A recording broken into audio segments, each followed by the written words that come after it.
Bienvenue sur ma chaîne, mon nom c'est Afro Queen. Donc merci d'avoir cliqué sur la vidéo. Donc aujourd'hui ce dont je vais parler c'est de mon bilan. Je vais faire un petit bilan de mon premier mois à l'université de Montréal. Et je vais parler des frais de scolarité, du processus d'admission et des autres dépenses et faits divers en tant qu'étudiant. Donc si ça t'intéresse, abonne-toi à ma chaîne, like cette vidéo à la fin de celle-ci si elle t'a été utile et c'est parti.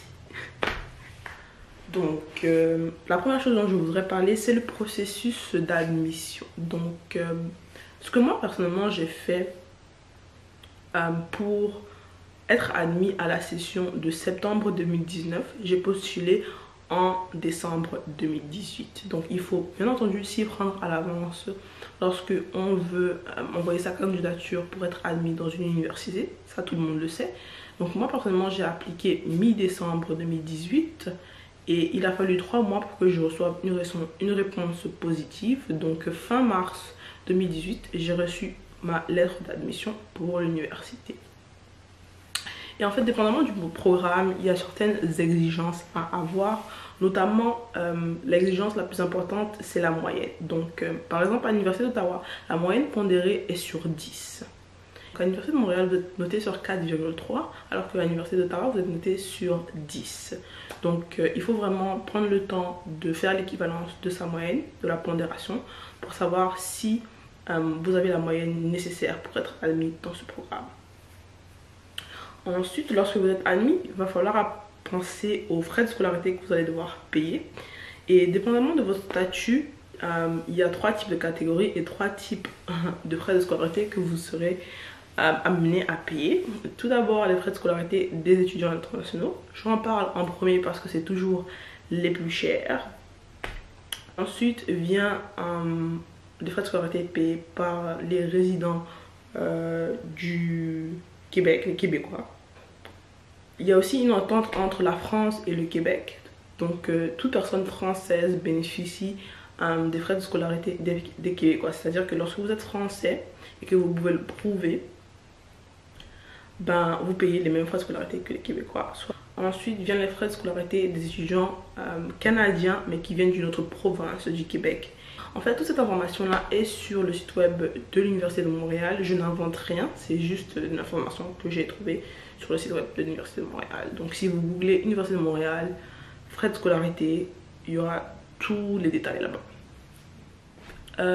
La première semaine, donc il y a une semaine avant la première semaine de cours. Donc la dernière semaine du mois d'août, il y a ce qu'ils appellent la semaine d'accueil. Donc ce que la semaine d'accueil est, c'est l'opportunité de vraiment s'informer sur le fonctionnement de l'Université de Montréal, d'en apprendre plus sur la manière dont l'adresse institutionnelle marche, le système pas le système de notation en tant que tel, mais l'endroit où chercher ses notes, l'endroit où chercher les plantes pour des profs. Franchement, cette semaine-là, c'est l'opportunité de poser des questions, de rencontrer du monde et vraiment d'avoir les bonnes clés en main pour bien commencer l'année. Donc, je conseillerais vivement à n'importe qui de participer à la semaine d'accueil et aux ateliers qui vous permettent d'en savoir plus sur le fonctionnement de votre programme.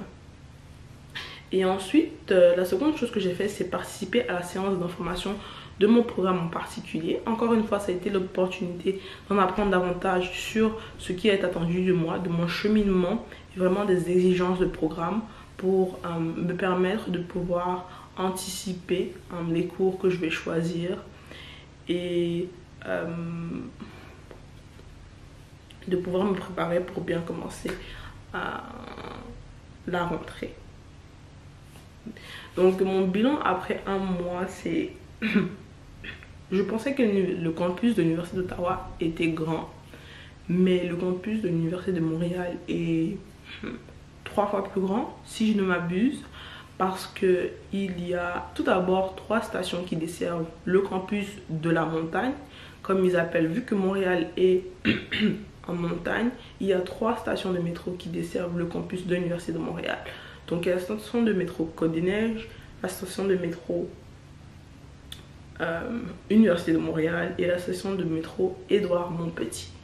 Donc ensuite En plus de ces 3 stations, il y a le campus de l'Université de Montréal à Laval et récemment un nouveau campus appelé Campus 1000 a été ouvert et ce campus là est particulièrement dédié aux étudiants qui sont dans des programmes de sciences. Donc à ce que j'ai compris, ce campus là est desservi par 2 stations de métro, donc la station de métro Acadie et la station de métro Outremont si je ne m'abuse. Donc en gros il y a 5 stations de métro qui desservent les différents campus de l'Université de Montréal, mis à part le campus qui est à Laval. Donc c'est un campus extrêmement grand, il faut vraiment prendre du temps pour chercher ces salles de cours. Et moi personnellement je me perds tous les jours, encore aujourd'hui je vais me perdre sûrement. Et les bâtiments les plus qui mélangent le plus en fait sont les grands bâtiments genre Roger Gaudry, les bâtiments comme, c'est quoi le bâtiment, Marie-Victorin. Il y a des grands bâtiments comme ça où tu te perds. Le seul bâtiment qui est à peu près abordable, où je me suis perdue le moins, c'est le bâtiment Jean-Briand. Donc les bâtiments sont assez larges, il y a beaucoup de salles, c'est,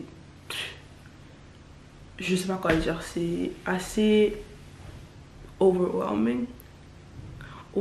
Allez chercher la définition de overwhelming. Et ensuite, mis à part aller à l'école, c'est vraiment aussi le fun, comme on dit ici, de s'impliquer. Et s'impliquer, c'est faire partie soit d'une association ou d'un regroupement étudiant. Et je vous le conseille vivement parce que ce sera l'opportunité encore de vous faire de nouveaux amis, de rencontrer du monde et de participer à des choses qui vous tiennent à cœur, tout simplement. Et ça vous fait un peu une pause des bouquins parce que étudier tout le temps à H24, c'est pas très bon pour votre santé mentale. Il faut aussi trouver du temps pour faire du sport, bien entendu, et sortir de temps en temps, bien sûr. Bon, ce dont j'ai pas vraiment hâte de l'hiver, mais bon, il commence à faire froid, donc ça me... Comment on dit en français? I'm looking forward to, en anglais. J'anticipe, ça m'intéresse de savoir comment va se passer l'hiver ici à Montréal. Parce que malgré le fait que c'est conseillé et que je vous ai conseillé de vivre près du métro, chose que je n'ai pas faite, ben je veux voir par rapport à Ottawa la quantité de neige qui tombe ici. Vu que Montréal est en montagne, en pente, indépendamment de l'endroit où vous vivez, ça va être intéressant de voir si mes potes d'hiver vont tenir le coup, si je vais tomber, je touche du bois. Ou en général comment ça va se passer avec les transports en commun et tout ça. Donc à l'hiver. Donc ouais, c'est ça pour la vidéo d'aujourd'hui. Juste pour parler rapidement de ma prochaine vidéo, ce sera une vidéo cheveux. Abonnez-vous à ma chaîne si vous avez des questions. Posez-moi des questions si vous en avez en commentaire. Je vais vous répondre bien sûr. Donc la vidéo d'aujourd'hui s'achève. Merci d'avoir regardé la vidéo jusqu'à la fin. Et n'oublie pas encore une fois de t'abonner à ma chaîne. Et on se voit dans une prochaine vidéo.